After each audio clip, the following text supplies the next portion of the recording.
Y, y listo, estamos ahora sí ya iniciando en vivo también para Facebook, lo cual es el iniciador. Vamos a arrancar la jornada. eh, y entonces vamos a estar apagando algunos micrófonos para que podamos escucharnos.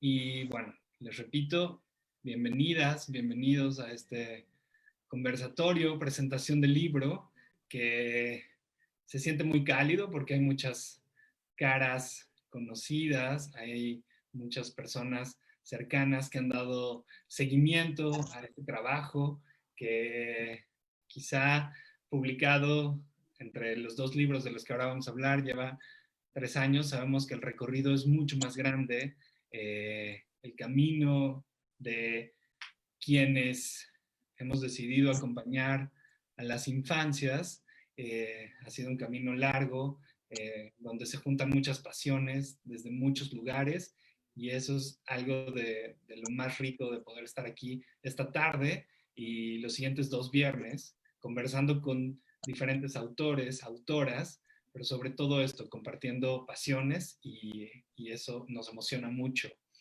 Así que buenas tardes, y voy a dejarle la palabra a Leora en este momento para que nos dé la bienvenida oficial. Gracias, Jonathan. Bueno, buenas tardes a todos. Es un gusto estar de nuevo aquí con ustedes, reunidos en el nombre del Foro del Campo Lacaniano de México, que estamos organizando esta actividad de 3 viernes para poder conversar y presentar el libro de Infancias entre nosotros. La idea, ¿no?, surge a partir de la posibilidad de dialogar, ¿no?, como lo dijo Jonathan, de dialogar con los autores del libro, ¿no? Y vamos a estar dialogando hoy con algunos, el siguiente viernes con otros y el siguiente viernes con otros. Y la idea es poder que todos podamos participar. También es importante nada más mencionarles que el Foro del Campo Lacaniano de México es un foro recién fundado, apenas tiene unos pocos meses, y somos 25 miembros ahora. Estamos organizando algunas actividades con relación al psicoanálisis y otros saberes también, y seminarios, presentaciones de libro, etcétera, ¿no? Y bueno, nos da muchísimo gusto poder tener aquí a Juan Carlos Volnovich hoy, a Omar Espinosa Cisneros, que debe estar por ahí también, que nos va a acompañar hoy, a todos ustedes, a Jonathan, ¿no?, que va a estar conmigo acompañándonos. Y bueno, la idea es poder primero plantear, bueno, igual lo digo yo de una vez, Jonathan, plantear la posibilidad de hacer un diálogo entre nosotros y después abrir preguntas al público, ya sea por chat o ya sea por levantar la manita, como les sea más fácil, y poder pensar en relación no solamente a los textos que están en el libro ahí impresos y escritos, sino también en relación a las infancias hoy en día. Algo que también se me olvidaba no mencionar, que es sumamente importante, es que es un libro, Infancias entre nosotros, que es el que estamos ahorita presentando. Es un libro de Ediciones Navarra, que por ahí debe también estar Bernardo, ¿no? O en representación de Bernardo, que la verdad es que es un texto que el libro como objeto quedó muy lindo. Ojalá pronto puedan tenerlo ustedes en sus manos y lo puedan ver, pero es un libro que quedó hermoso, que tiene, ¿no?, bueno, desde el tamaño, ¿no?, y la forma en que está impreso, ¿no?, quedó muy, muy, muy lindo. Y bueno, yo creo que podemos dar inicio, Jonathan, un poquito a la presentación, ¿no?, y poder platicar con Omar y con Juan Carlos. Claro, y aunando a esto que dices del libro, es un libro que además quisimos hacer esta presentación y como un conversatorio, porque también ya de entrada es una conversación que venía, les platicaba desde el 2017 con este primer libro, que que tuvo presentaciones aquí en Argentina y en diferentes lados, escrito por Liora, por Gisela, con un prólogo sumamente importante justo de Juan Carlos que nos acompaña hoy. Y a partir de esas discusiones que tuvieron ellas hace 3 años, que, insisto, dan cuenta de un recorrido enorme, de muchísimo pensamiento, de muchísima discusión, de ponernos a pensar las infancias en Latinoamérica, las infancias en el mundo, y bueno, pues ya lo platicaremos más adelante, pero justo en estos momentos también, ¿qué estamos pensando al respecto de las infancias? Es que surge esto, este libro que ahora está y que ahora les ponemos el link para que lo puedan adquirir, para que puedan dar seguimiento estos viernes, porque las lecturas son muy necesarias en estos momentos. Y a manera de introducción oficial, queríamos compartir con ustedes la nota que aparece en esta edición de Ediciones Navarra, justo. Entonces, Antes de que empieces, Jonathan, por ahí está Gisela, ¿no? Y creo que también por ahí ya la vi.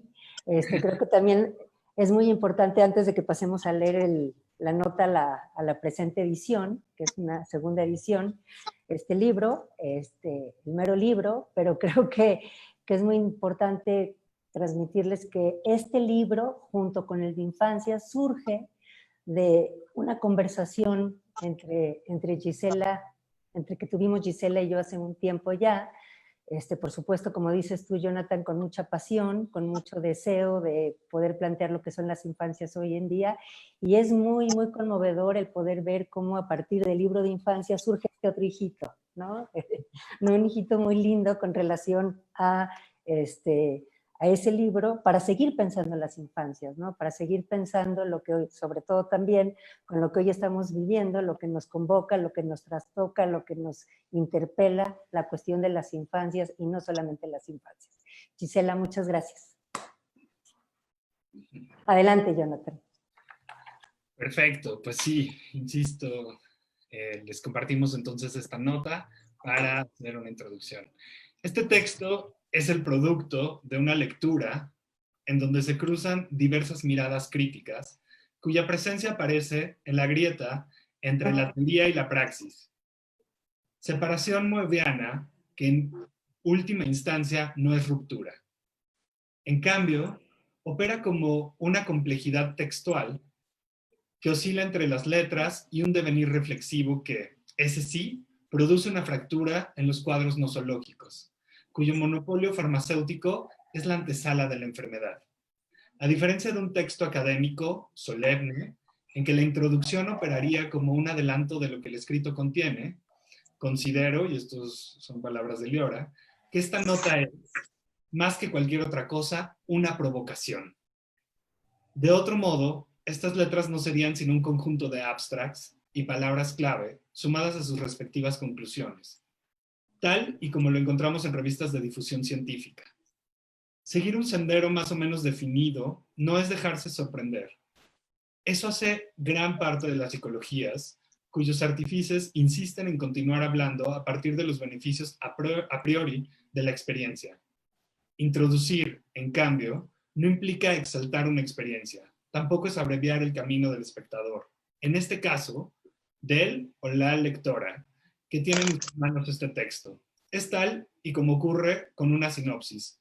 Provocar un recorrido de atrás hacia adelante o al revés. Cada uno, cada una, crea su propio camino. Así cuando se lee, se descubre a cada paso. Un abstract no es sino un puente trazado cuya finalidad es la de centrar la mirada del investigador y como efecto no dejarle sorprender por las posibilidades que surjan uno u otro texto. El presente, pues, contiene una serie de coordenadas que suponen diferentes modos de pensar, tanto en el plano filosófico como en el clínico. Sin un afán endogámico, explora la presencia de lo infantil, de la mano con otros campos de discusión como la biopolítica o la ética. No obstante, también se pueden encontrar algunos cuadros cotidianos en los que la realidad, sin dejar de ser en parte una ficción, aparece alejada. Las 7 coordenadas que aparecen en cursivas a continuación no son un adelanto, sino una pieza del rompecabezas que es cada texto. Hay otras coordenadas ¿Por qué esas y no otras? ¿Habrían sido mejores unas que otras? El ejercicio de tratar nuevas coordenadas será tarea de cada lector. Solo así se hace posible un diálogo con los diferentes autores del texto que ahora vamos a discutir. Y bien, algunas de estas coordenadas no son sino el reflejo de aquello que vemos regularmente en nuestro país vecino, Estados Unidos, imagen vuelta cotidiana en la medida en que algo de eso, lamentablemente, aparece también en otros terrenos. Lo que a su vez se ve reflejado especialmente en el hacer de gran parte del campo médico. Leora dice, la anestesia que tenemos como ciudadanos frente al clima de violencia cotidiano es un marco donde opera la realidad y las infancias no son ajenas a estas condiciones sociales de convivencia. Esta imagen cobra relevancia desde un contexto en que la globalización y el neoliberalismo están cayéndose a pedazos, pero la onda expansiva aún no pasa. Somos testigos de la manera en que los niños, separados de sus padres, no hablan, no porque no lo quieran, sino porque no solamente se habla con la voz. Se los silencia de muchas maneras y, sin embargo, ahí la imaginación impera. Pero no solo en nuestro país vecino se le silencia. Gisela justo acota. Hace tan solo unas décadas, los diagnósticos psiquiátricos y la indicación de consumo de psicofármacos eran temidos, sobre todo si se refería a niños. Hoy, muchas veces son exigidos por padres y escuelas. Actualmente hemos sido invadidos por protocolos de atención cuya efectividad suele ser pensada en términos temporales. Mientras más rápido, mejor. Los protocolos son el ejercicio perfecto de la normalización, de la incorporación de lo diferente en la invisibilidad de lo igual.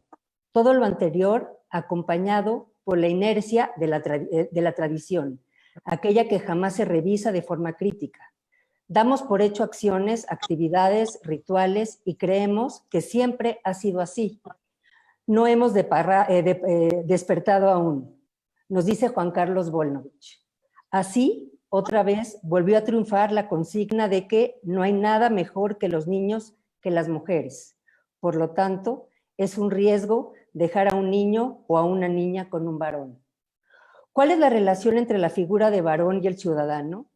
Desde el fondo de la historia aparecen implicados tanto el género como la violencia, enmascarada por los cuidados del patriarca de antaño. Patriarca o matriarca, parece necesario una presencia que abrigue ante la soledad ontológica producida luego de la muerte de Dios. ¿Pero qué se echa de menos ante esta ausencia? ¿La muerte de Dios es la muerte del Padre? Nos dice Jonathan Silva. Actualmente estamos limitando y callando la infancia, homogeneizando las experiencias de vida y fomentando el molde de niños y niñas perfectas que no pueden fallar, porque su falla nos confrontaría con el hecho de que como adultos no sabemos alojarlos. El recuerdo homogeneizado de las infancias desde la mirada del adulto transforma el recuerdo en posibilidad fallida. Cuando se sospecha que algo no avanza, y por avanza, entiéndase, que se desarrolla normalmente, entre comillas, es necesario acudir con el especialista en salud mental, cuya ortodoxia rige las formas presuntamente adecuadas del deseo, del recuerdo y de su encuentro.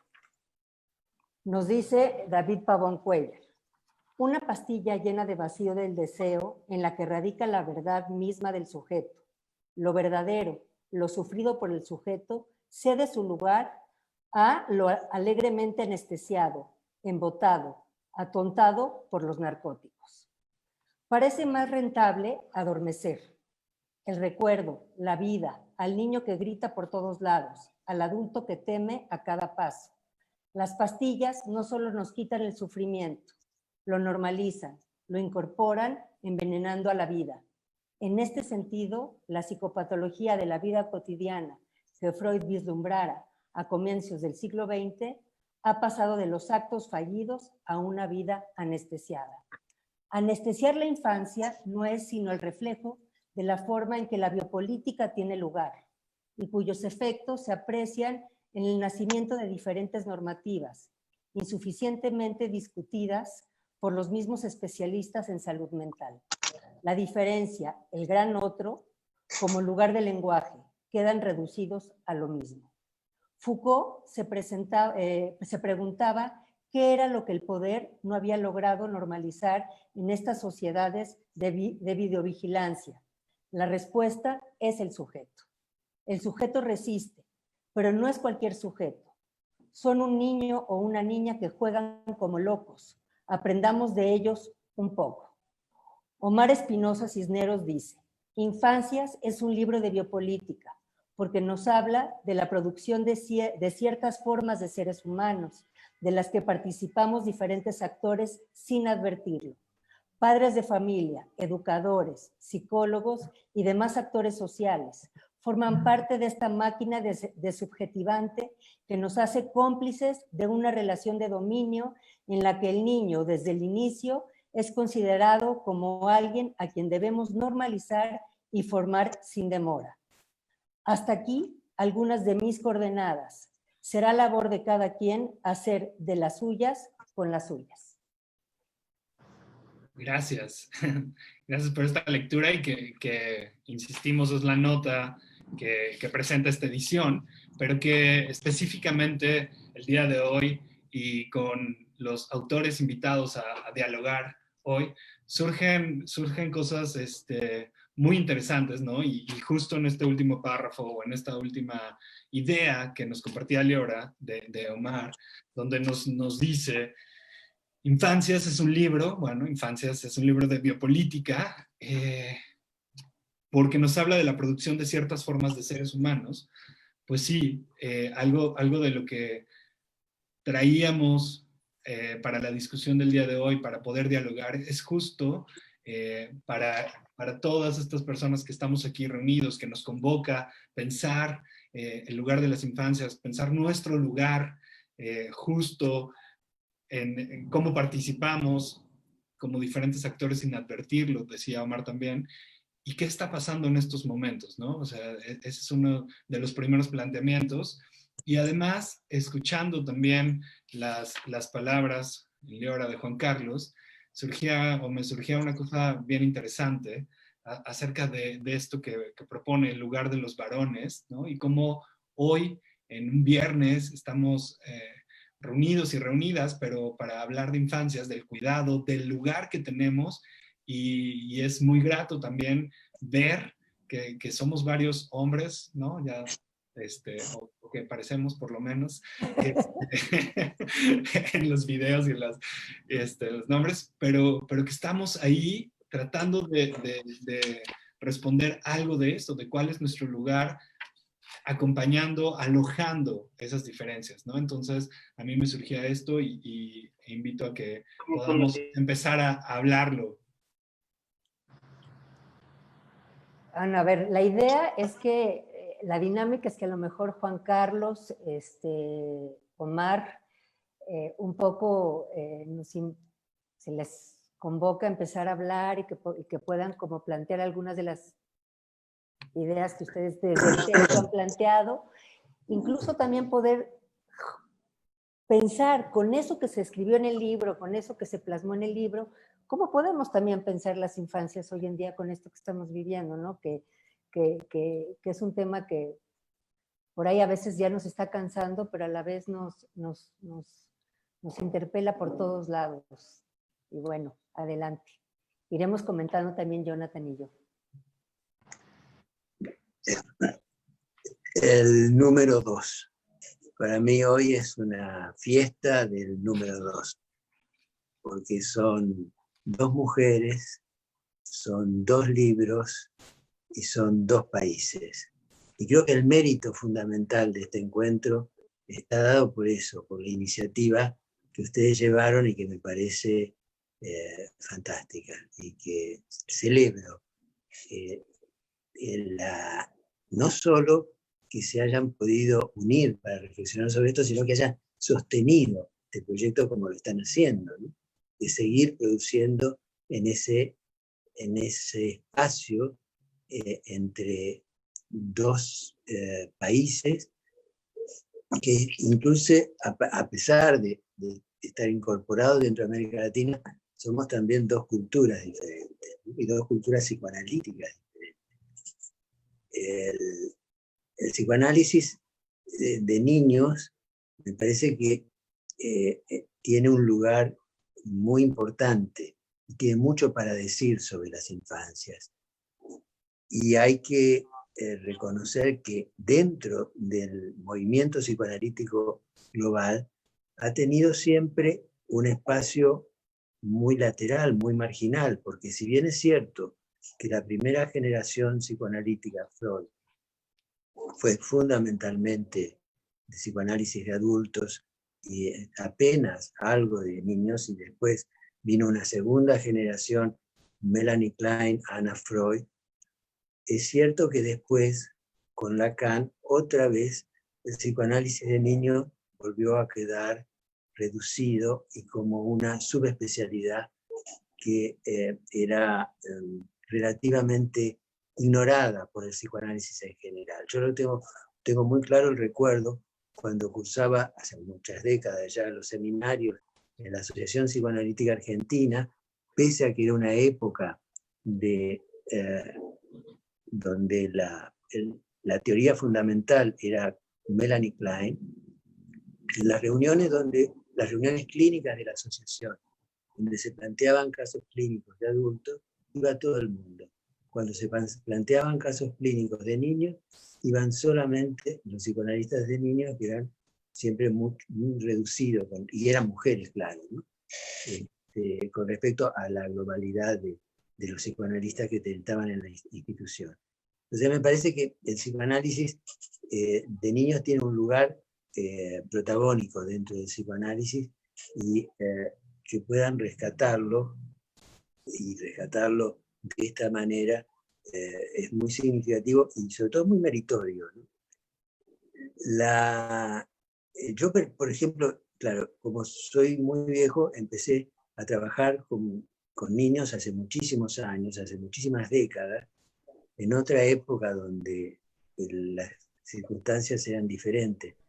Pero lo que reconozco es que el psicoanálisis de niños además me permitió de entrada, desde mis primeros inicios, en la década del 60 del siglo pasado, empezar a trabajar con niños de distintas clases sociales. En realidad, los primeros niños con los que yo empecé a trabajar en un hospital general eran niños de sectores proletarios y algunos de sectores marginales. Y esto es un dato que me parece muy importante, porque en general, casi, por lo menos en el sentido común de la gente, parecería que el psicoanálisis de niños está reducido a la clase media que lo produjo y que lo consume. Pero si hay algo que en todo caso el psicoanálisis argentino ha podido aportar al psicoanálisis de niños mundial, es la temprana relación con clases sociales a las que no, niños de clases sociales para los que el psicoanálisis además no estaba ni teóricamente ni clínicamente preparados para abordar. Y eso, claro, era una época donde no existía lo que hoy en día está tan presente, que es esta ofensiva tan fenomenal de los psicofármacos, ¿no? Para niños, con la intención de psicopatologizar la infancia. Pero la posibilidad de trabajar con niños de distintas clases sociales para mí fue fundamental, sobre todo cuando, a raíz de la dictadura militar en mi país, en el año en el 76 al 84, estuve exiliado en Cuba y trabajé como psicoanalista de niños en La Habana, también en un hospital, porque allí no había ni hay consulta privada. Y esto ya me llevó a acceder ya no a niños de distintas clases sociales, sino de de un país donde por lo menos se intentaba abolir las clases sociales, otro sistema social, ¿no? La posibilidad de inscribir el psicoanálisis en estas circunstancias, y el psicoanálisis con niños, a mí me resultó también importantísimo y fundamental, para lo que podría decir que es como una tercera etapa de haber, junto con el psicoanálisis de niños, transitado por los bordes, que es con el aporte que han hecho los psicoanalistas de niños, que hemos hecho a los derechos humanos. Porque cuando, después de los años de exilio, regresé a la Argentina, fue la época donde se restauró una cierta democracia que significó el tomar conciencia de que durante la dictadura militar, los militares habían apropiado de, se supone que entre 400 y 600 niños que estaban viviendo en manos de militares. Y ahí los psicoanalistas fuimos convocados también para poder aportar sobre qué políticas tomar con respecto a la restitución a sus familias biológicas de esos niños que habían sido apropiados y que empezaban a aparecer después de ser investigados, ¿no? Ahí pasó algo muy significativo. Estamos hablando del año 1986 y a Buenos Aires llegó François Dolto. François Dolto era la más importante psicoanalista de niños de Francia. Ustedes saben que los argentinos, yo me imagino que los franceses también, tenemos con respecto a Francia una especie de admiración incondicional, pero y cuando François Dolto llegó a la Argentina, le planteamos qué pensaba ella que había que hacer con esos niños que habían sido apropiados durante la dictadura militar y que estaban en este momento siendo investigados y estaban recién apareciendo. Y entonces François Dolto dijo ya que esos niños habían tenido una situación traumática al ser arrancados de sus madres biológicas al nacer, y que era muy cruel ocasionarles un segundo trauma, como era ahora arrancarlos de las familias que los habían criado, para ser devueltos a sus familias biológicas. Y ahí es donde los psicoanalistas argentinos tuvimos que producir teoría para tratar de demostrar que no es lo mismo la adopción de un niño, en el caso de mujeres que ceden sus hijos en adopción, a aquellos niños que son apropiados y que en realidad lo que estaba en la base no era mujeres que cedían a sus niños, sino un crimen fundante, y que a razón de eso se imponía la devolución de su identidad original y de ser devueltos a sus familias biológicas.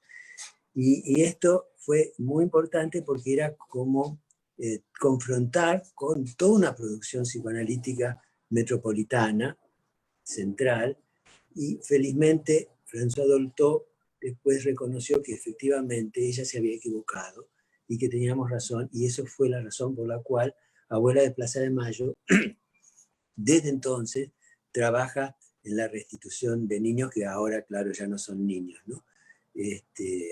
Ya ni siquiera a veces hay familia, pero sí de su identidad, de la identidad original, ¿no? De saber que esos niños eran niños que habían sido deseados y queridos por sus padres y sus madres, y si no habían sido criados por ellos es porque los habían asesinado, no porque los habían abandonado. Entonces me parece que si yo tuviera que decir cuál es la contribución del psicoanálisis, sobre todo el psicoanálisis argentino, al psicoanálisis mundial, ha sido fundamentalmente esa, la posibilidad de acceder desde muy temprano a niños de clases sociales que no son las tradicionales, y de haber trabajado muy próximo a los derechos humanos. Últimamente, me parece que en lo que por lo menos a mí me encuentra es ubicado en la intersección de los estudios de género, de la teoría feminista y el psicoanálisis y el psicoanálisis de niños. Esta situación, digo últimamente, pero en realidad es desde la década del 70 que también empecé a interesarme por el feminismo teórico y por los estudios, lo que después fue, en ese momento no existían los estudios de género, ¿no?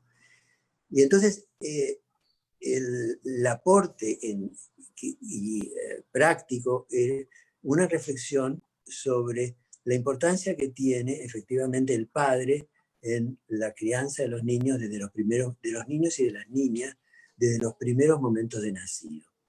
A raíz de esto, de marcar cómo los estereotipos patriarcales han estipulado que son las mujeres las que, ya que los han parido, deben criar a los niños y a las niñas, siendo que, bueno, el embarazo y el parto y hasta la lactancia puede ser un dato de la biología, pero la crianza de los niños no es un dato de la biología, es un dato de la cultura que ha sido asignado a las mujeres a lo largo de las distintas culturas y de las distintas civilizaciones de la historia, de manera tal que parecería que fuera casi como si criar niños fuera algo propio de las mujeres, propio en el sentido esencial y natural, cuando en realidad es una imposición del patriarcado que curiosamente ha instalado este mito del amor maternal que es muy, muy nuevo en la historia de la humanidad. Empieza, como bien lo demostró Elizabeth Banter, alrededor del siglo XVIII recién. Entonces, porque antes no existía el amor maternal, el amor maternal como un instinto. Entonces, esto llevó a que empezáramos a ver la importancia que tiene para los niños y las niñas la presencia y la crianza por parte de los varones, de los padres. No solo para los niños y las niñas, sino también para aliviar a las mujeres de la pesada tarea de las crianzas. Y en eso estábamos, en esta campaña, diría yo, para promover que los varones se involucren más y más en la relación con los niños, incluso desde los primeros momentos de nacido, cuando apareció algo en lo cual también tuvimos algo que ver y empujamos, que fue la necesidad de visualizar uno de los fantasmas y de las plagas más terribles, que es el abuso sexual infantil, que en general son ataques incestuosos.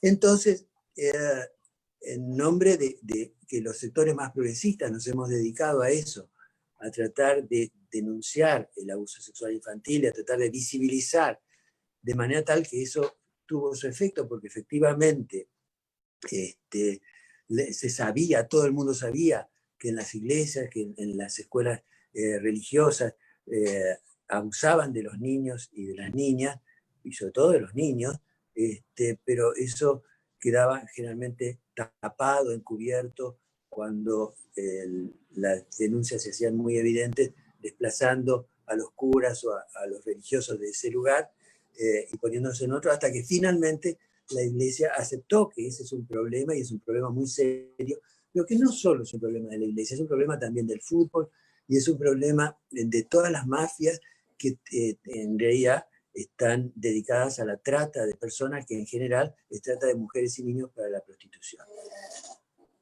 Entonces, frente a esta esta cabalgadura, en esta doble militancia que es que los varones traten de involucrarse cada vez más en la crianza de los niños, está otro de nada más peligroso para un niño o una niña que un varón, porque toda la difusión de los abusos sexuales infantiles generó una alerta muy grande, de manera tal de que parecía que los varones éramos peligrosos para los niños, y sobre todo cuando las denuncias aparecían, referían desde ya a los padres, a los tíos, pero también a los maestros.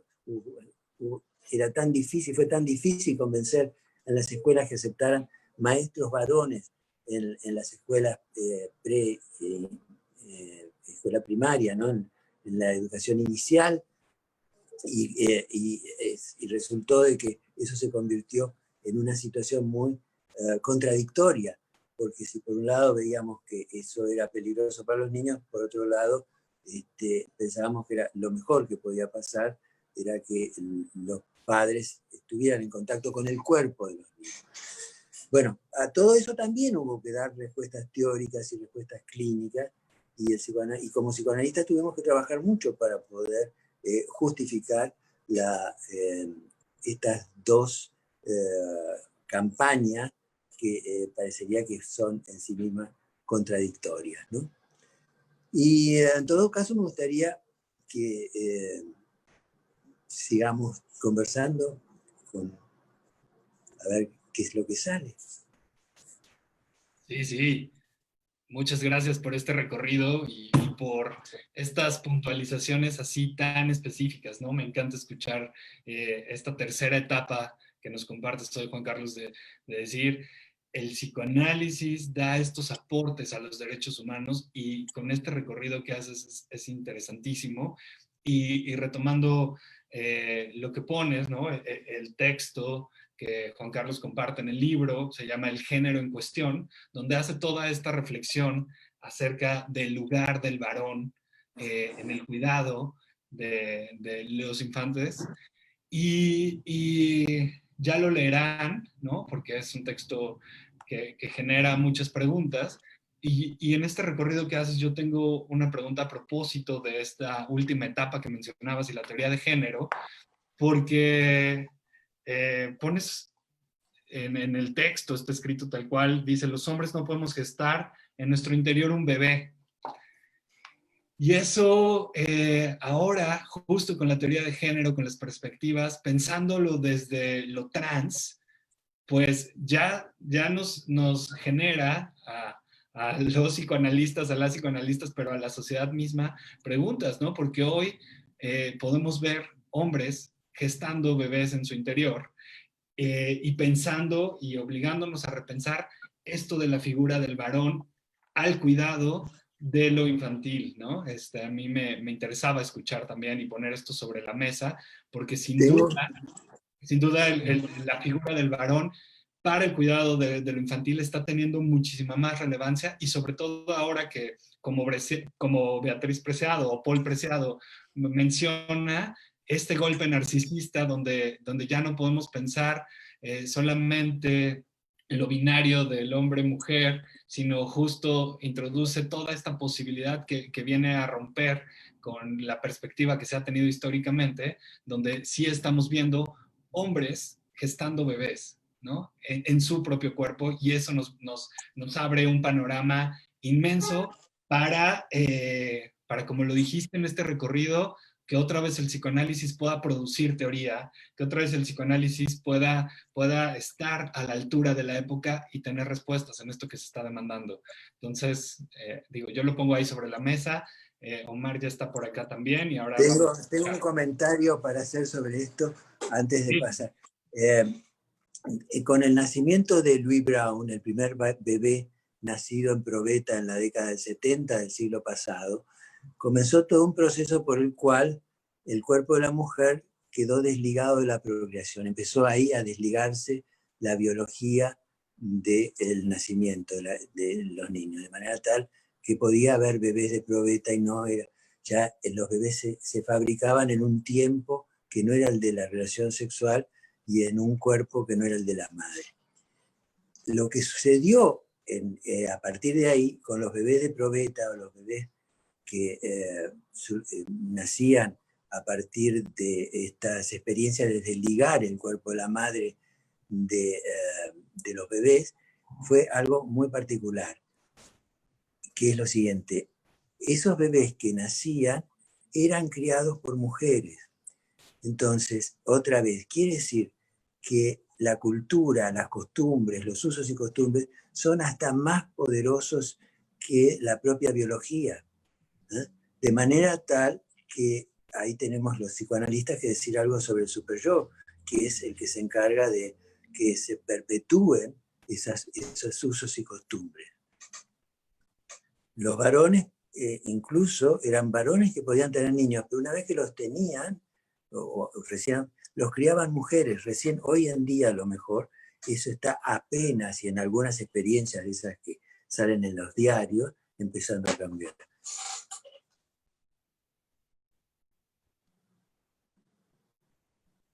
Ni qué decir en caso de separaciones. En caso de separaciones de parejas donde litigan por la tenencia de los niños, en el caso de que los varones, es muy difícil que los jueces le den la tenencia a los varones, siempre se lo dan a las madres porque se supone que los niños tienen que estar con la madre, sobre todo si son pequeñitos, ¿no? Pero en el caso excepcional que un juez le dé la tenencia en un divorcio porque probó que la madre está loca o lo que fuere, al varón, al padre, y el padre sale exitoso porque ganó la tenencia de su hijo, quien cría generalmente esos niños es la segunda mujer del padre, es la empleada del servicio doméstico o es la abuela, pero no es el varón. Claro. Bueno, quizá podríamos retomar un poco esto que estás hablando tú, Juan Carlos, para hacer un cruce, porque, digamos, hay muchos temas importantes en el texto, con un cruce con la cuestión del cuerpo, ¿no? Es decir, la cuestión de la biología del cuerpo, que lo podríamos pensar desde la cuestión de la infancia, pero también aquí a lo mejor, por ahí, Omar, podrías participar, porque mucho de lo que tú al final, bueno, en tu texto, en el recorrido de tu texto que se llama La producción de infancias, el trastorno, la pasión, que es el texto de Omar, al final hablas también, bueno, desde el principio, pero sobre todo al final hablas de la cuestión de cómo también, pensando en la cuestión de la biopolítica y la bioética, hay como una intención por ahí puesta en que el niño se hace, ¿no?, zombie, ¿no? Y que tiene que ver con, digamos, es otro tema que tiene que ver con el cuerpo, no es especialmente el tema del género, pero por ahí a lo mejor te convoca a decir algo de esto, Omar.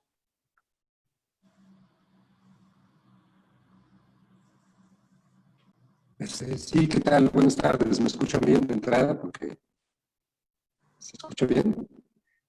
Sí, un poco de interferencia. Sí, un poco de interferencia, pero bueno, si quieres inténtalo y por ahí. Sí, yo empecé a escuchar con problemas recién, apenas son unos segundos. Bueno, estaba teniendo unas fallas técnicas, apenas iba a cantar victoria de que ya las había superado. ¿No se escucha bien? No. Con interferencia, creo que. Voy a intentar detener mi audio, a ver si de esa manera... Omar, una cosa, a veces ese tipo de interferencia viene del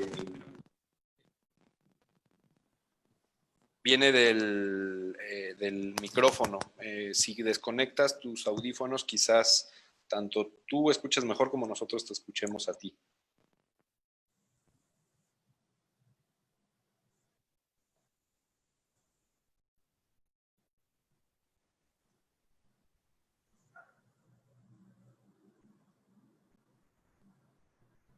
Lo que reconecta su audio, recuerden que acá en el chat y en Facebook ya están poniendo algunas preguntas para que podamos tener este diálogo como está pensado. Entonces, también en el chat podemos ir recibiendo algo en lo que Omar reconecta.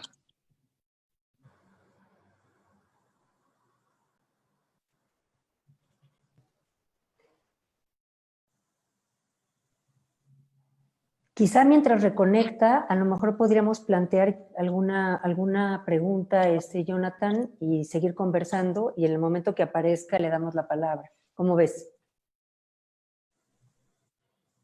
Sí, por supuesto. Hay, por ejemplo, una puntualización que nos estaban pidiendo hacer en Facebook, donde dice, parece que se habla de lo mismo cuando dicen figura del varón y figura de hombre. ¿Cómo pensarlo, Juan Carlos?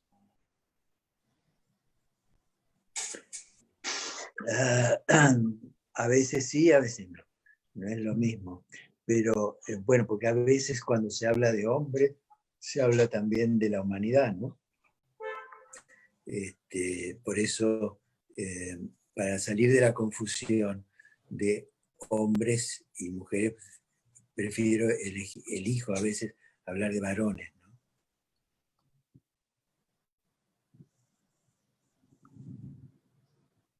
Ok, sí.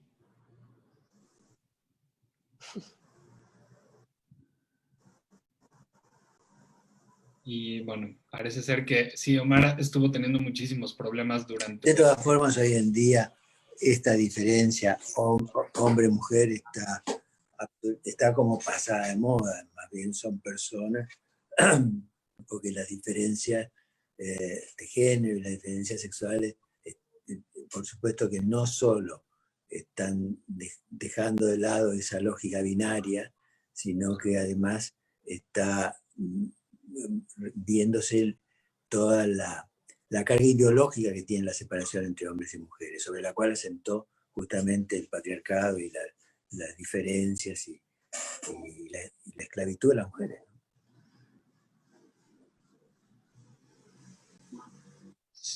Sí, sí. Es como toda la parte del recorrido que decíamos hace un rato en este artículo que nos propones y en esta pregunta que te haces de cómo pensar al varón, al cuidado y al varón que decide responsabilizarse de algo del cuidado de las infancias.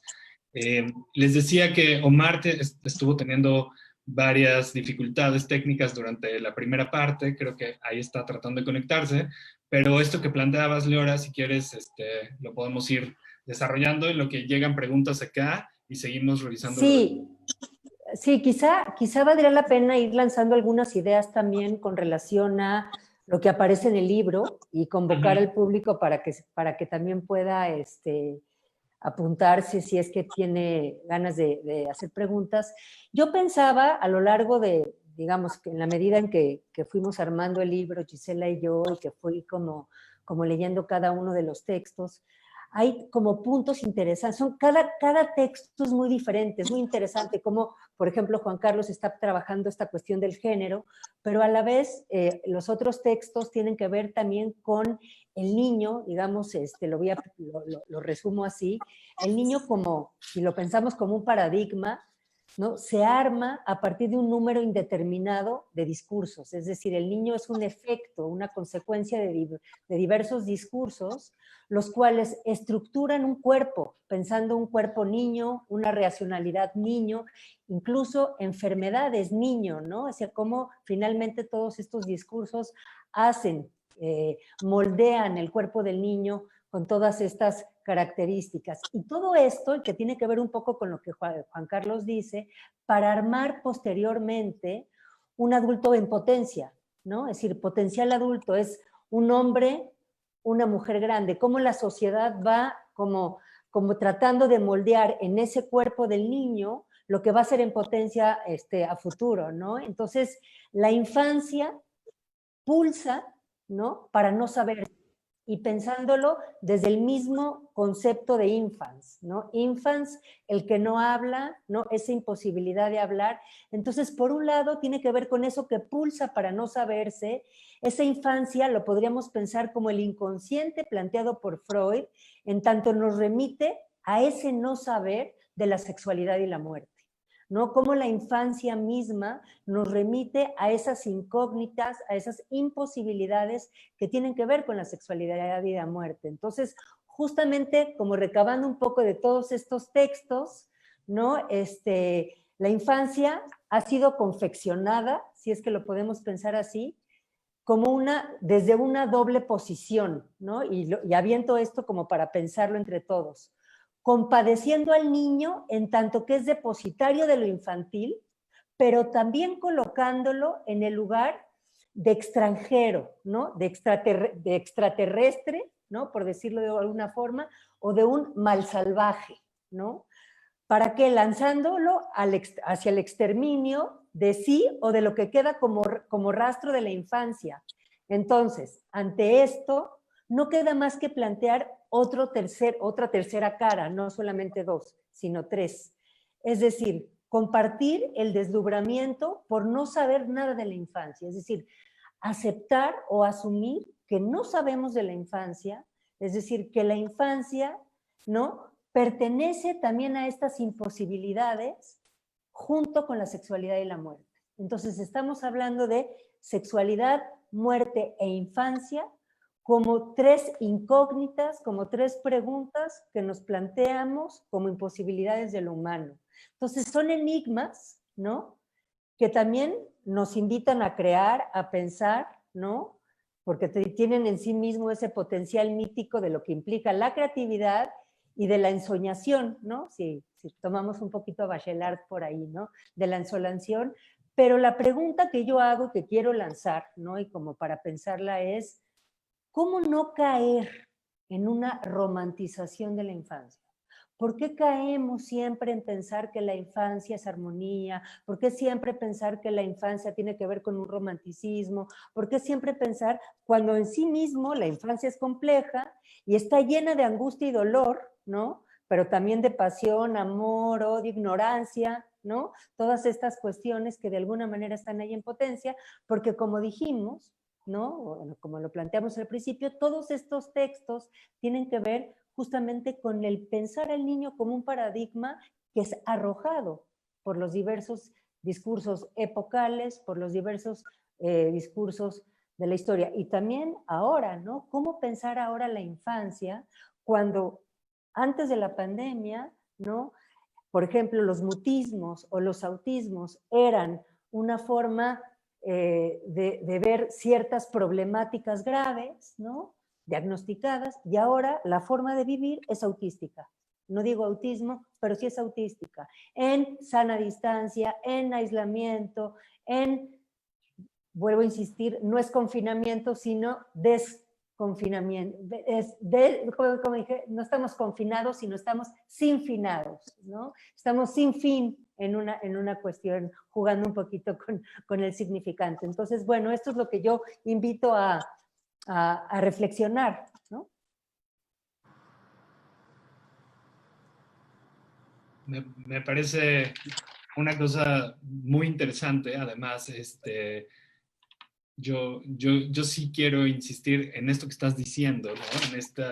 En esta infancia como una imposibilidad, pero retomando esto que decía Juan Carlos de los usos y costumbres, cómo se ha atribuido esto a las mujeres y cómo podemos pensarlo ahora, porque por lo menos yo en la clínica sí recibo cada vez más hombres, padres, que vienen a cuestionarse algo de eso, de qué significa ser padre, de qué significa justo acompañar la infancia, quedar ahí para arrojar o no, ¿no? Y entonces me parece que se puede tomar de la mano y desde un principio dejamos esta pregunta abierta que puntualizas muy bien, Leora, del sinfinamiento, de qué es ahora y cómo lo podemos pensar, porque qué está pasando con esas infancias. Y sí, ahí yo que me he dedicado a acompañar algunas infancias diagnosticadas, ¿no?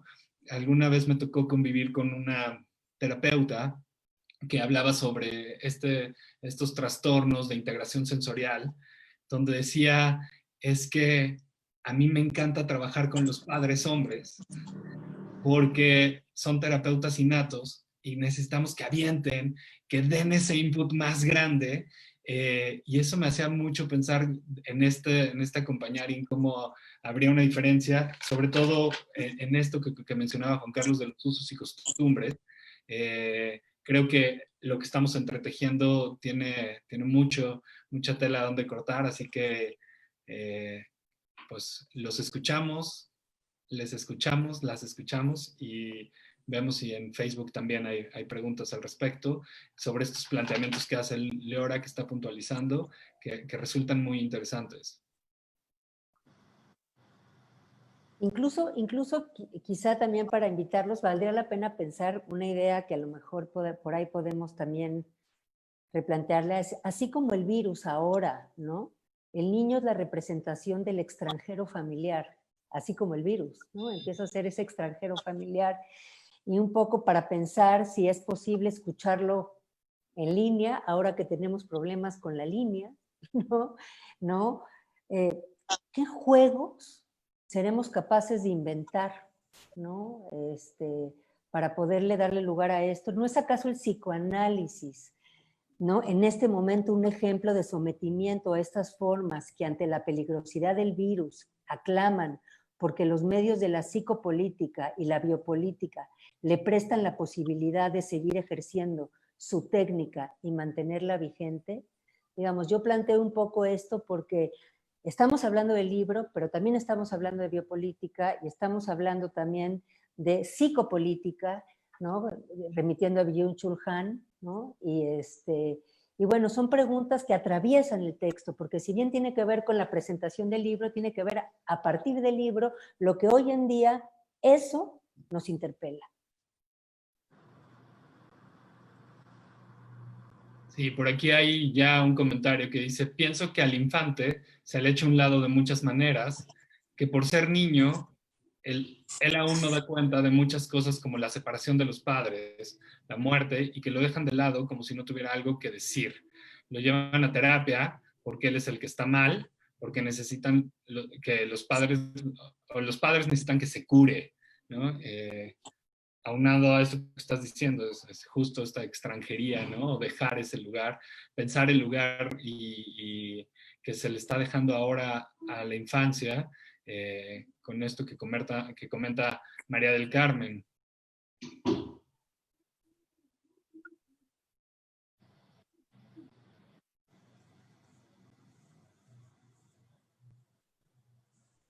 Juan Carlos, ¿querías decir algo? Es que se activó. No, pero bueno, sí, ya que estamos. Por favor.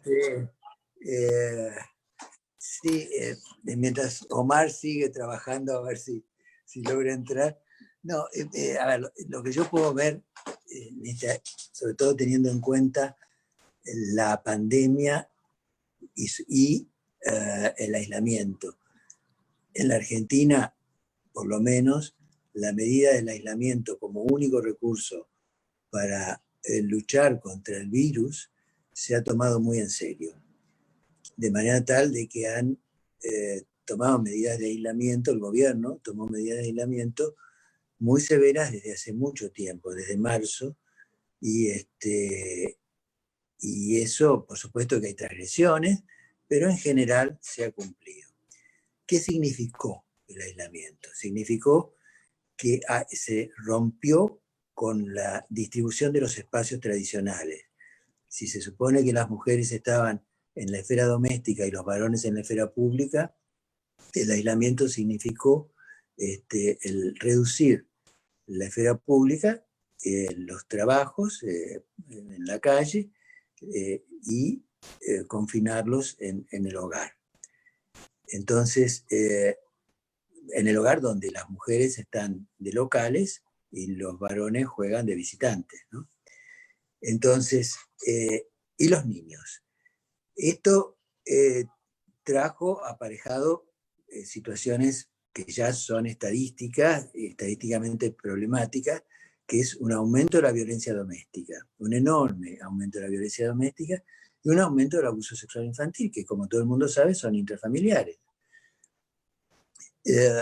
Pero además amplió la brecha educativa, porque al instalar la educación a distancia, en el momento en que los niños dejan de ir a la escuela y tienen que estar todo el día en la casa se convierte en casa y también en escuela, y las mamás que tenían antes una segunda mamá, que era la maestra, se convierten en primera y segunda mamá. De manera tal que los niños, sobre todo al principio, ahora me parece que han tenido una actitud un poco más prudente en la actualidad, pero al principio, al tener computadoras en la casa y los niños tener conectividad y estar conectados en los países donde esto se ha dado, la Argentina es uno de ellos, es decir, es un país donde la educación pública le ha otorgado una computadora a cada uno de los niños de escuela primaria que con conectividad. Esto generó que los niños tenían que hacer la tarea en la casa y los maestros agobiaron de tarea a esos niños a través de internet. Niños ¿con quién iban a hacer la tarea si no es con la mamá?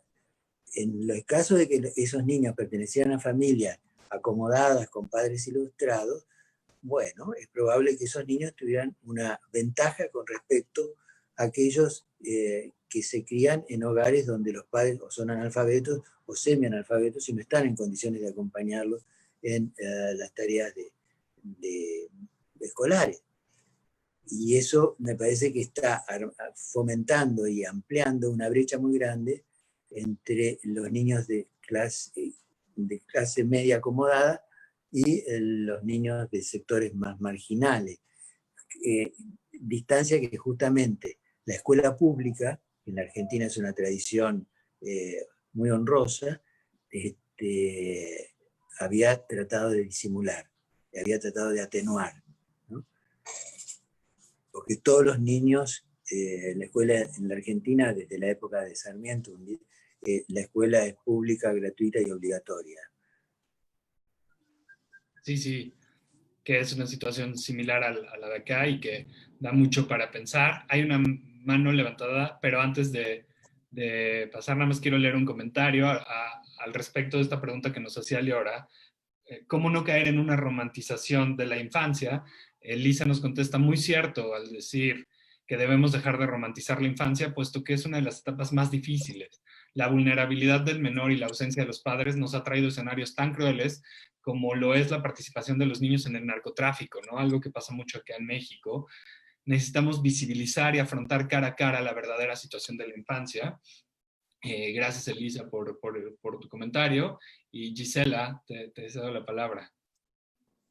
Sí, bueno, buenas noches a todos. La verdad que un placer estar acá compartiendo este espacio. Pre-pandemia la idea era estar allá, pero bueno, ahora cada uno está en su lugar. No, y me quedé pensando en relación a lo que traía Liora, de lo que trae,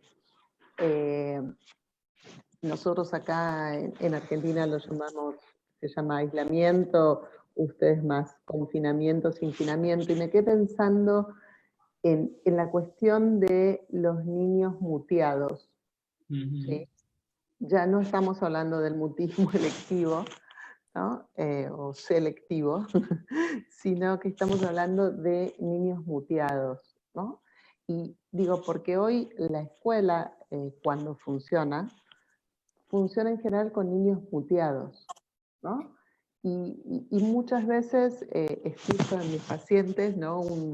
un enojo y una queja de me mutearon, no me pude desmutear, o cuando se enojan se mutean y se sacan las cámaras, ¿no? Pero digo, esta idea del niño muteado en este momento, pensando cuánto espacio hay para su voz, ¿no? Tomando esto que traía Liora del infante como aquel que no tiene voz, y cuánto se lo está escuchando en esta pandemia, ¿no? Cuánto se lo está escuchando en estos espacios de confinamiento, en esto que traía Juan Carlos.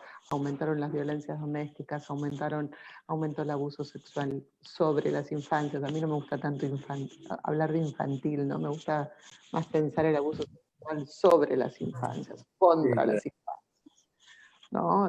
Porque hay un punto que ponerle como el abuso sexual infantil es infantilizarlo, y en realidad, ¿no? Es el adulto arrasando la infancia, ¿no? Es el abuso sexual que arrasa la infancia, en realidad, porque un niño y una niña abusados sexualmente, básicamente quedan vidas arrasadas, ¿no? Arrasadas por adultos que ejercen ese arrasamiento, ¿no? Y además, en ese sentido, la escuela antes de la pandemia era un lugar donde de eso se empezaba a poder hablar, ¿no? Todo el programa en Argentina, al menos, de lo que llamamos la ESI, que es la educación sexual integral, es un programa obligatorio, súper resistido por algunos sectores más tradicionalistas, pero es un programa que ha permitido a muchas personas, digo, niños, niñas y también muchos adultos, muchos jóvenes, darse cuenta que algunas situaciones que vivieron en su infancia, que parecían naturales, eran situaciones de abuso, ¿sí? De abuso intrafamiliar, abusos a veces vividos en escuelas. Empezaron a poder hablar de esto. Y uno de los riesgos hoy es estos niños muteados que no tienen espacios para poder hablar de su sufrimiento, para poder denunciar, para poder hablar de esto que les pasa. O sea, se supone que ellos están bien, porque teóricamente siguieron en sus casas con su vida. Por supuesto, estamos hablando, además, de los niños y las niñas que tienen, lamentablemente, en los países latinoamericanos, que pueden darse el lujo de tener una casa en las cuales estar confinados, ¿no? Porque al menos en Argentina arrancamos este periodo con un 50% de los niños bajo la línea de la pobreza. Es decir, que hay un 50%, y hoy probablemente esto lamentablemente haya aumentado, de niños que no tienen ni siquiera la posibilidad de darse el lujo de estar confinados en una casa. Muchos están en habitaciones de hoteles de a 10 personas juntas, muchos están sin techo. Lamentablemente hoy acá en Buenos Aires vemos cada vez más familias en la calle, ¿no? Digo, pero ¿cómo hacemos para salir de esto que decía Liora de esta romantización y cierta idealización de la infancia para encontrarnos con los niños reales, sus sufrimientos, sus decires, que no está habiendo mucho espacio para el decir de ellos? Y, muchos niños están, como decía Juan Carlos, conectados en las escuelas, los que pueden, los que tienen accesibilidad, pero hay poco espacio para su voz. Y esto es algo que hoy a mí me preocupa especialmente, ¿no? Se les da clases, se les da contenidos, en el mejor de los casos, pero se los escucha poco. Hay poco espacio, por ejemplo, para que los niños hablen de sus cosas, no que den una lección, y casi nadie toma en cuenta que una de las cosas más importantes que los niños perdieron en la escuela es el recreo. Y la mayoría de los niños que dicen extrañar la escuela, cuando les preguntas qué extrañan a sus amigos, a sus amigas, quizás también extrañan a sus maestros, pero fundamentalmente extrañan el recreo, extrañan el juego. Entonces, y no hay espacio, o casi ningún espacio, por ejemplo, para, dentro del espacio de las clases virtuales, un espacio para el juego, ¿no? Entonces estamos pensando en niños y niñas que están confinados y con muy poquito espacio para el juego, ¿no? Para esa posibilidad, además de la tramitación simbólica a través del juego, ¿no? Gisela, se me ocurre algo muy interesante con esto que estás diciendo, mientras los demás igual se animan, por ahí hay otros autores del libro aquí también presentes, pero justamente este espacio tan pequeño que existe, que ahora tienen los niños que no tienen el recreo, que no tienen el momento del transporte escolar, o que no tienen esos momentos donde se tocan los cuerpos para jugar, ¿no? Que es el juego en sí mismo que nos remite a pensar el cuerpo. Creo que ese es el momento de la subjetividad y de la subjetivación. Es decir, está habiendo escasos o reducidos espacios para la subjetivación. Es decir, hablando en una cuestión social o psicosocial, en el sentido de cómo poder pensar una posición subjetiva si el espacio, precisamente donde el cuerpo puede colocarse en otro lugar, ¿no? Que tiene que ver con lo simbólico, pero que tiene que ver con lo real, está reducido. Está tan reducido casi a nada, ¿no? Es decir, casi a nada. No a nada, pero casi a nada.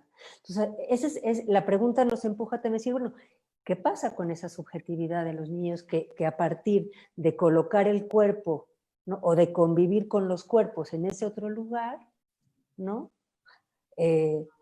¿Cómo estamos pensando esa infancia, ¿no? Que es preocupante, por supuesto. El caso de un niño que a través de la pantalla, ¿no? El trabajo con él en la clínica, dice, Liora, ya estoy cansado de extrañar a mis amigos y a la escuela. Cansado de extrañar.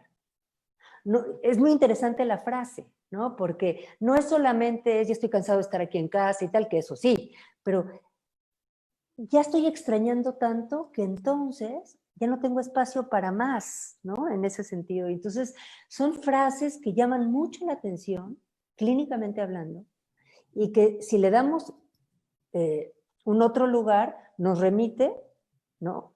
Precisamente al cuerpo, a los cuerpos, a lo real, ¿no? Sí, mientras mientras las escuelas están respondiendo a la exigencia de la productividad, ¿no? Entonces, los papás vienen a hablar acá al consultorio de, es que están tomando clases en Zoom, los que, como dice Gisela, tienen el privilegio y la posibilidad, pero están hablando en el chat. Y entonces decimos, qué bueno que mientras la maestra está dando clases, ellos puedan estar en el chat con sus compañeros porque es un pequeñito espacio. Hay varios comentarios. Fernanda Magallanes nos pone, agradezco mucho que haya posturas de mujeres latinoamericanas hablando de psicoanálisis desde su escucha, especialmente cuando el tema que nos ha reunido es la infancia, hablando del papel histórico que las mujeres han tomado frente a las infancias. Me parece bien interesante cómo a menudo cuando mujeres escriben aparecen entre los asistentes preguntas con respecto al género y que aún las referencias son a autores extranjeros, específicamente europeos o norteamericanos, y pregunta, ¿quién puede hablar acerca de las infancias? ¿Qué de las infancias habla en la posición sexuada en la que nos hemos subjetivado? ¿Cómo es que como analistas entramos a jugar en otra temporalidad de la infancia para mover nuestras propias preguntas? Juan Ramón en Facebook también acota, hay una idea que trabaja Gamben en teología y lenguaje a partir del axolote mexicano o del ajolote como una especie que puede detener su desarrollo larval, y el pensador italiano sugiere pensar al humano como un primate que adquirió la capacidad de reproducirse tempranamente en su estado fetalizado. Es decir, todos somos infants, justo con capacidad de hablar y jugar. Estos dos elementos surgen por lo que Agamben llama totipotencia, potencia en la medida en que no tiene una tendencia animal clara, puede ser lo que sea. Me parece que esa figura que piensa Agamben es una forma no romántica de pensar la infancia y está cercana a lo que piensa Lacan en el estadio del espejo. Lo que queda como salida es esa totipotencia ubicada en el juego justamente, ubicándonos todos como infantes, claro, que necesitaban las muletas del lenguaje. Saludos y abrazos. No sé, y ahí lo leo de una vez para que nos sigamos con los comentarios. Isabel Fernández, en una serie que se llama Coné, muestra precisamente lo dolorosa y temible que puede ser la infancia y cómo la protagonista en su condición de orfandad hace un despliegue de lo imaginario para sobrevivir, haciendo de cada experiencia dolorosa una historia en donde ella se coloca como una princesa que se autonombre o que se autonombra como Cordelia y es alrededor de esta princesa que intenta refugiarse del maltrato y rechazo de sus compañeras por ser pelirroja. Es un bello ejemplo de lo duro que puede resultar la infancia, pero a la vez de los recursos que solo los infantes pueden crear y recrear para sobrevivir el abuso y abandono. Y con estos comentarios, y específicamente con esto que dice Isabel y con lo que reflexionaban ahora Gisela, Leora, o lo que estamos reflexionando acá, justo esa es la pregunta, ¿no? La pregunta que nos queda para decir cómo generar estos espacios donde aparezcan cordelias, ¿no? Estos espacios que permitan subjetivar, como decíamos ahorita, y que estamos pensando a partir de lo que estamos viviendo en este momento, todos y todas, ¿no? Leora. Bueno, quería yo comentar, a partir de lo que plantea Fernanda, ¿no? Que además por ahí le agradezco mucho la intervención, Fernanda Magallanes. Estas preguntas, a ver, la infancia en sí misma es una pregunta, como ya lo dijimos, ¿no? Nos remite a pregunta como tal y a una cuestión que en sí mismo plantea un misterio, donde el juego, evidentemente, a ver, el juego de la misma infancia tiene que ver con el decir y el callar, con el decir y el silencio. Es muy interesante cómo hoy en día, incluso en la pandemia, estamos viviendo que las problemáticas más severas, diagnosticadas, acusadas de diagnósticos, ¿no? Tienen que ver precisamente con algo que no está comprobado orgánicamente, pero que tiene que ver con lo que se calla y con lo que se habla. Es decir, pensando en los autismos teóricamente como aquello que que tiene que ver con un silencio rotundo, ¿no? Y, o con una verborrea maquínica interesante, ¿no? Que también tiene que ver con una nominación de autismo, ¿no? Es decir, cómo finalmente las enfermedades, entre comillas, tienen que ver con silencios y con el decir, o con silencios y con la palabra. Y es muy interesante porque entonces parecería que ese silencio y esa palabra es lo que nomina la enfermedad de las infancias. Es decir, es evidente que bueno, en el DSM-5, al pensar que todo problemática infantil tiene que ver con un trastorno de espectro autista, es decir, que en el mismo espectro hay un sin límite de dónde está el sufrimiento de los niños. Es decir, no sabemos dónde está el límite entre el padecimiento del niño y el niño en sí mismo, ¿no? ¿Cuál es la distancia ahí? ¿Por qué? Porque incluso si el infans tiene que ver con el que no habla y el autismo tiene que ver con el out, eso que está por fuera también, entonces a mí me parece que hay una pregunta entre cuál es el límite entre los autismos o eso que tiene que ver con los autismos, mutismos y la infancia misma. Es una pregunta que podríamos hablar muchísimo de eso, ¿no? Pero hay un documental que se lo recomiendo mucho, que está en Netflix, que es sueco, creo que me parece que es sueco, que se llama La vida me supera, que tiene que ver con niños migrantes en los países nórdicos que tienen un tipo de trastorno que se les llama o síndrome de resignación, que es un síndrome que se van quedando dormidos durante un tiempo, dormidos, no hablan, ¿no? Se les tiene que inyectar suero y tal para que puedan vivir, ¿no? Y luego despiertan después de meses, ¿no? Y es muy interesante que esto sucede en estos países nórdicos ante los niños migrantes y todo lo que pasa ahí. Es un documental que nos deja mucho para pensar, ¿no? Como un síndrome que se le llama el síndrome de resignación, pero que tiene que ver con esto, es decir, que el silencio tiene tanto peso que acaba por dormir el cuerpo, que acaba por hacer de eso real algo completamente como si estuviera, como cuando la computadora se queda dormida, no tiene una palabra que se me fue, hibernando, algo así. Sí, bueno, sí. Entonces es muy interesante cómo el padecimiento de lo real del cuerpo tiene que ver con el decir y el callar, en sus dimensiones exageradas, ¿no? Entonces, a ver, esto hace que pensemos desde Badiou, desde Lacan, desde Agamben y desde muchos otros, pensar evidentemente a la infancia, ¿no? Como una pregunta que a partir de lo epocal se va movilizando y posibilitando diferentes preguntas que a la vez responden a algo, pero que sigue siendo ese silencio enigmático, ¿no?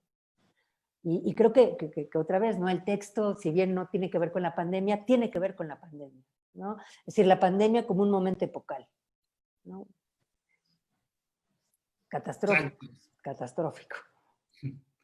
Y que, como bien dices, genera preguntas, porque, por ejemplo, aquí Nora nos comparte algo que además estamos viendo y que estamos viendo en la clínica y que nos voltea algo de la jugada, ¿no? Que dice, ¿qué pasa con los niños que antes de esta pandemia tenían dificultad de asistir a la escuela y vincularse con otros, y ahora algo de lo catastrófico parece que les está ayudando, ¿no? Y que lo vemos y que también genera la pregunta de cómo generar estos espacios o cómo estamos propiciando espacios de subjetivación y qué pasa con niños que prefieren algo de estos silencios, ¿no? Algo de estar muteados, como comentaba Gisela, que se colocan y que encuentran ahí algo de esto.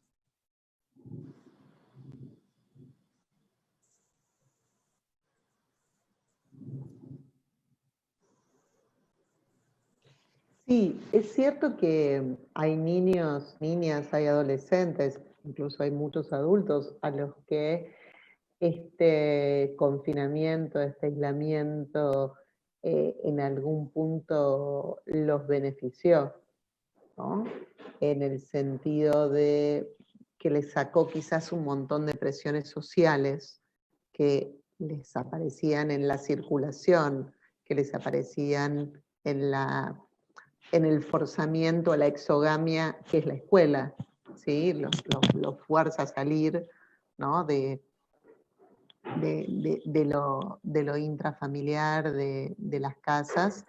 Creo que en general son una minoría esas personas, pero sí, es cierto que hay a cierto grupo de personas tener que no lidiar con todos los aspectos de la exigencia social, ¿no? En el afuera lo favoreció, ¿no?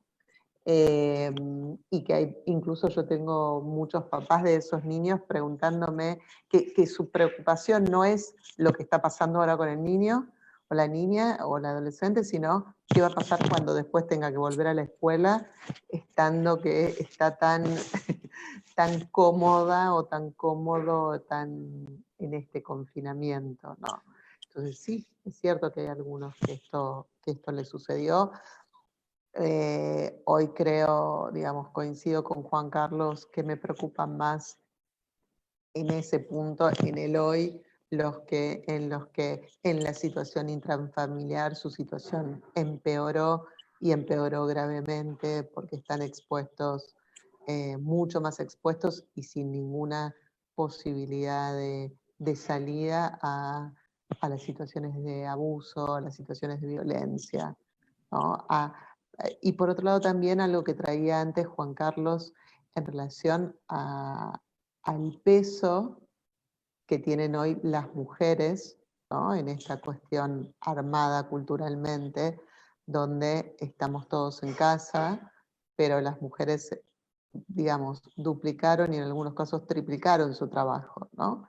Tienen el trabajo que tenían afuera de la casa, el trabajo que está dentro de la casa y que parecería que solo es de ellas, ¿no? Solo es responsabilidad de ellas, más muchas el trabajo de ser maestras y el trabajo de ser terapeutas, ¿no? En muchos casos. Entonces, digo, todo esto también es una cuestión para pensarlo desde la perspectiva que traía Juan Carlos, desde la perspectiva de género, y para también ponerlo en tensión y ponerlo en cuestión, ¿no?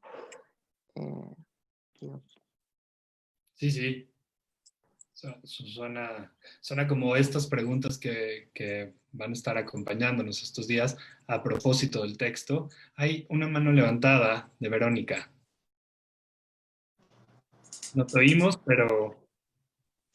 Hola, ¿qué tal? Buenas noches, ¿cómo están? Quería hacerles, ¿se me escucha? Sí, sí, ahora sí. Bien. Pensando en este tránsito difícil de lo que es vivir lo real de la pandemia, los efectos de lo discursivo también en lo social, yo trabajo en una provincia del norte de la Argentina, en Salta, y ha costado mucho la transición de los nuevos paradigmas pensando en el respeto de los derechos de los niñas y adolescentes, digamos como sujetos de derechos. Veo también que los dispositivos institucionales están pensando un cambio. Me gustaría preguntarle a los invitados, a los especialistas tan reconocidos, ¿qué considerarían importante a la hora de pensar dispositivos institucionales que alojen el sufrimiento, ya que en algunas provincias ya se está pensando en esta pospandemia o en esta vuelta a la escuela? Algunas líneas o algunas ideas que puedan sugerirles, agradecería. Gracias.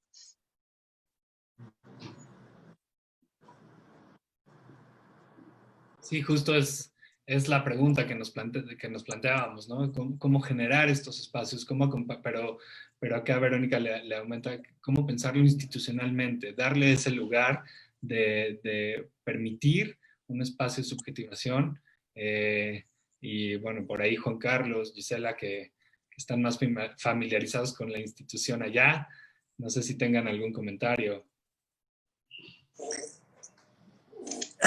Creo que es muy difícil pensar en la pospandemia.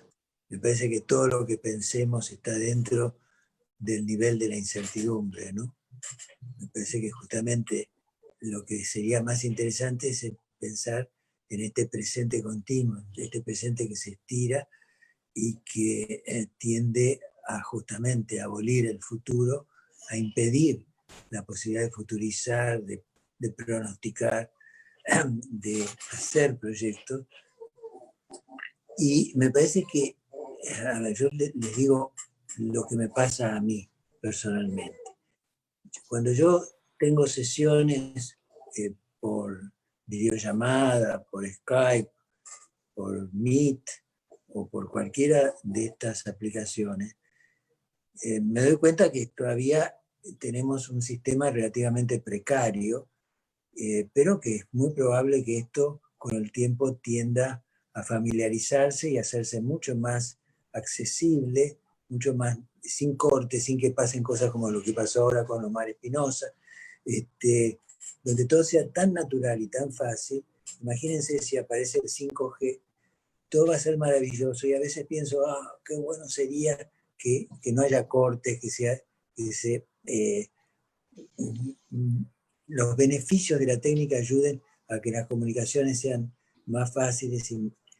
Inmediatamente pienso lo contrario, ojalá que fracase, ojalá que todo esto fracase, porque puede ser fatal.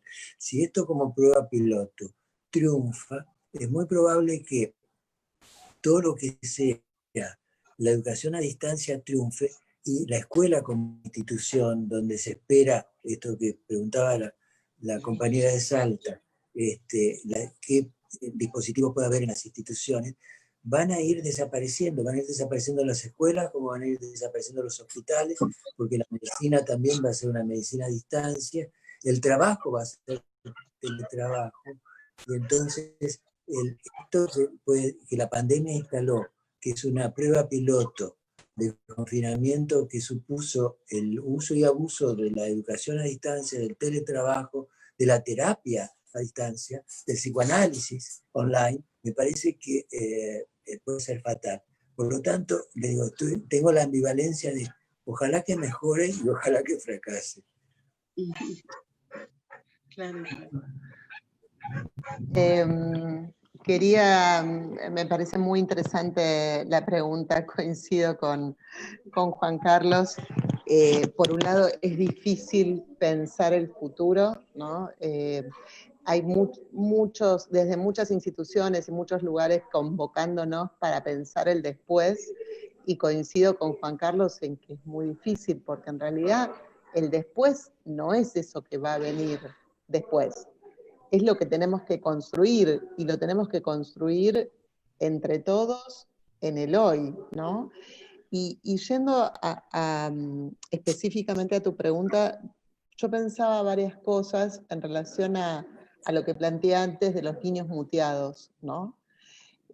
Creo que si hay una posibilidad de pensar un porvenir, ¿no? Tomando a Freud, al porvenir de una ilusión, yo quiero seguir ilusionada con un porvenir que me parece distinto al futuro, ¿no? El futuro como algo delimitado, como ese plan que teníamos del futuro, que hoy se nos hizo trizas a todos, ¿no?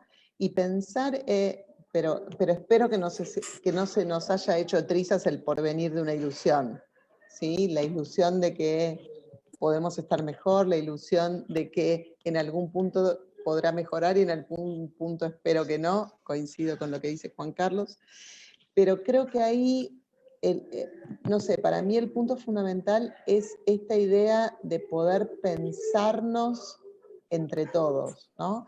Cuando pensamos en el título del libro, Infancias entre nos, otros, pensamos en esta idea de la nosotredad, ¿no? En una idea de un nosotros que se entrama, y en ese entramado, para mí, tienen que estar fundamentalmente las voces de los niños y las niñas.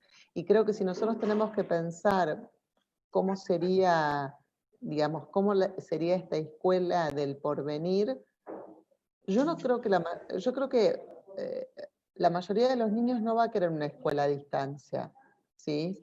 la mayoría de los padres no van a querer una escuela a distancia. La mayoría de los padres se dieron cuenta cuán valiosos pueden ser los docentes hoy, ¿no? Y que el lugar de ser docente no es el mejor lugar para ellos como padres, ¿no? Pero creo que si tenemos una posibilidad de construir algo diferente, y quizás hasta me arriesgaría a decir mejor, es si ponemos a los protagonistas, si le damos voz a los protagonistas. En el caso de las escuelas, a los niños, a las niñas, a los docentes, a los padres. No sé cuánta voz está viendo para ellos. Hay programas que les bajan, ¿no? Desde el ministerio, desde distintos lugares, pero en general con poco espacio para sus propias voces, ¿no? Por eso digo, para las voces de los niños, de las niñas, de los adolescentes. Los adolescentes tienen muchísimo para decirnos en este momento en relación a muchas cuestiones que habría para revisar. Se da poco espacio a sus voces.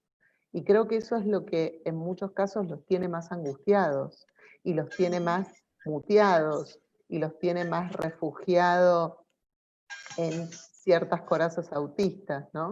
Entonces digo, creo que si hay una oportunidad que tenemos, está en ese lugar, en armar de esto una conversación, ¿sí? Como hicimos este conversatorio, pero mucho más amplio, ¿no?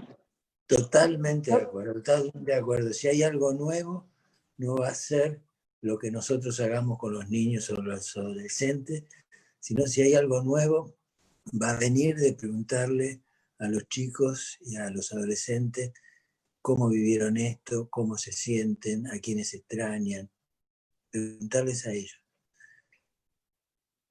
Muchas gracias. Quizá para también, Verónica, poder comentarte algo. A mí me parecen dos cosas muy, muy importantes. Esto que dice Juan Carlos y que dice Gisela, sin duda, porque, a ver, la pregunta es ¿qué va a pasar después? ¿Qué viene? Pero en realidad habría que pensar también junto con los niños, los adolescentes y los adultos, ¿qué nos trajo a este punto? Es decir, ¿qué nos trajo a este punto en el que estamos viviendo? Es decir, repensar la historia también para ver por qué llegamos aquí, ¿no?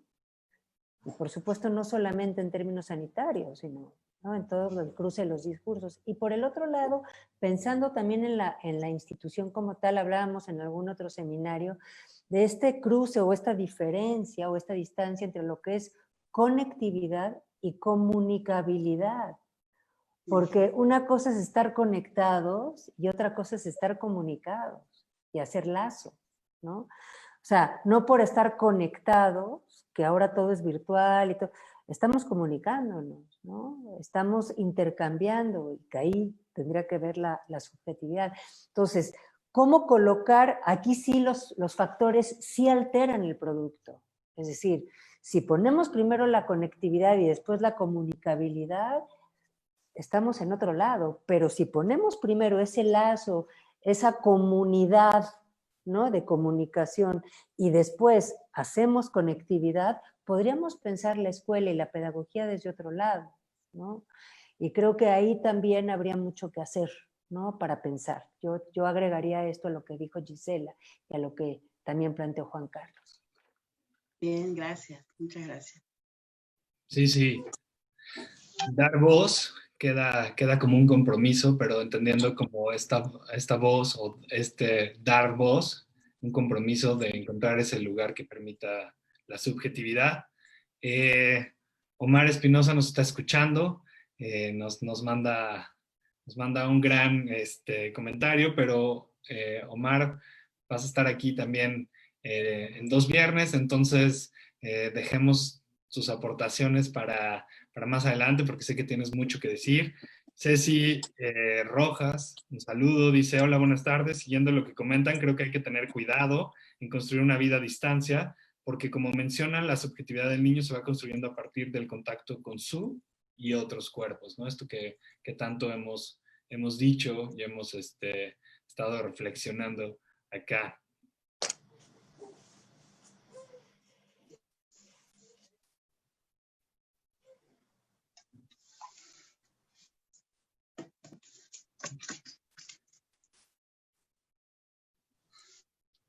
sí. Sí, hoy se está pensando, ya se está hablando de los cuarentenials, ¿no? Estos niños que están naciendo además en cuarentena, niños que tienen hoy, por ejemplo acá en Argentina, 5 meses, 6 meses, y que no han tenido contacto con nadie más allá de sus padres, si son mamás solas, papás solos, madre, padre, madre, digo, los que sean, pero que están confinados a ese espacio y no han conocido, no han olido a otro, no han escuchado a otro, no han degustado otra más allá ¿no? de esa situación. Es como para pensar qué va a pasar ahí con esos niñitos, con esas niñas, niños pequeños que no tienen casi ya recuerdo de cómo era el mundo, ¿no? Un niñito le decía a la mamá, no me acuerdo cómo era el mundo de afuera, ¿no? Un niño de 3 años. Es muy fuerte eso, ¿no? De cómo están constituyendo subjetividad esos niños pequeños hoy, donde todo lo que es exogamia además se vuelve peligroso, ¿sí? Con un afuera peligroso, vivido con peligrosidad, del cual hay que alejarse, estar fuera, ¿no? ¿Cómo se construye, digo, como pregunta para dejarla abierta, cómo se construye otredad en un espacio donde el otro se vuelve agente de peligro, ¿no? Me quedé con lo de, no sé si en México se dice finado también a los muertos, ¿no? Claro, está afinado, Digo, por supuesto que sí. Sí, ok, sí. no, porque cuando dijiste lo de sin finados, me quedé como, ojalá Sí. haya poco finados, ¿no? No es el caso de México, desafortunadamente. No, por eso me quedé con la palabra del sin finados. Y con esto que dice Gisela, o sea, la otredad del otro en cuanto a enemigo, pero también el enemigo que tenemos dentro, que es invisible, ¿no? Esta parte donde también el enemigo en esa cuestión invisible no sabemos, es decir, lo traemos nosotros mismos, ¿no? Entonces, también para pensarlo ahí. Sí, y justo abonando un poco nada más a tu participación, Gisela, y en esto que Nora comentaba, decíamos, así como hay niños, niñas y adolescentes que les ha venido bien el aislamiento, en esta voltereta a mí me ha tocado escuchar aquí en el consultorio mamás que justo han sido madres durante este periodo de confinamiento y que la pregunta es al revés, es ¿qué me va a ayudar a separarme, ¿no? Cuando hay otras que, o sea, en otras situaciones, no quiero separarme de mi bebé, ahora la pregunta es al revés, ¿qué me va a ayudar? Porque no hay nadie que venga, no hay nada, estamos ahí todo el tiempo y lo dicen de otra manera, pero tú lo resumes muy bien, cómo se construye esa otra edad, ¿no? Cómo se rompe cuando nos toca este confinamiento. Y me parece que, como decía Juan Carlos al inicio, son estos momentos históricos de recorrido donde nos toca dejar de romantizar y empezar a teorizar para entender este recuento de los daños y lo que estamos viviendo, para poder acompañar, para poder alojar, para poder dar voz.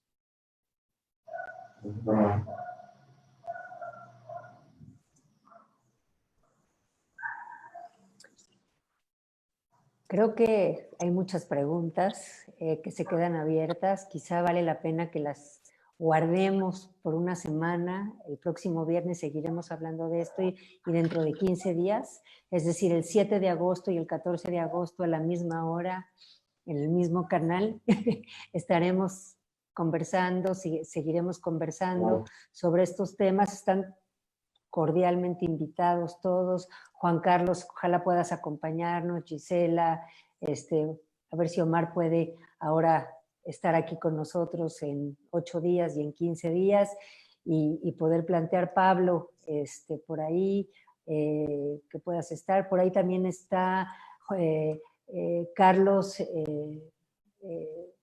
Cedillo, él también está muy, el psiquiatra, que va a participar con nosotros la próxima semana, Patricia Ciénega, que no pudo estar ahora con nosotros, en fin, Gisela. Creo que va a estar muy rico y bueno, quedan muchas preguntas abiertas.